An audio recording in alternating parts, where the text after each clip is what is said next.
Почитувани, обидот за атентат врз Никола Тодоров не беше чин извршен во афект. Обидот за атентат врз Никола Тодоров беше чин кој беше поттикнуван со години. СДС и невладините организации под контрола на Сорос измислуваа стотици лаги против Тодоров, само за да ја подготват и да ја подгреат атмосферата до момент во кој некој ќе им поверува и тој истиот ќе одлучи да пролее крв. Нема земја во светот во која што не починал пациент, но тие сметаа дека со прогласувањето на Тодоров за масовен убиец ќе успеат да манипулираат со чувствата на болните, со нивните блиски или со оние кои загубиле некого.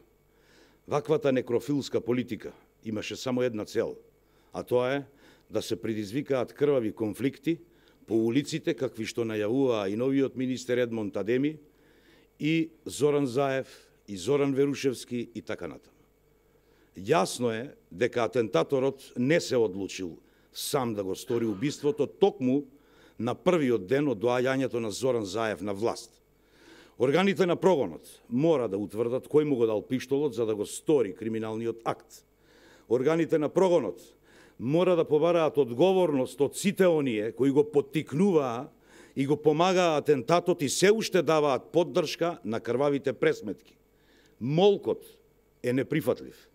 Не смее да се молчи за подметнатата бомба во семејната куќа на пратеникот Антонио Милошовски. Не смее да се молчи за демолирањето на автомобилот на Гордана Јанкуловска.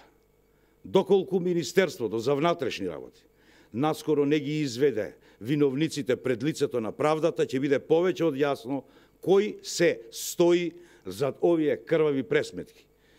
Јавноста веќе гледа на каков начин антиреформската влада ќе врши дефокусирање, наместо да се посвети на ветувањата кои ги даваше. ВМРО-ДПМН им порачува на сите оние кои што мислат дека со вакви подли и кукавички акти ќе не уплашат и ќе не замолчат, дека многу се лажат. ВМРО-ДПМН нема да отстапи од патот по кој чекори, а тоа е создавање на просперитетна и економски силна Република Македонија. Идеја и цел која е во полза на сите граѓани на нашата држава. И благодарам.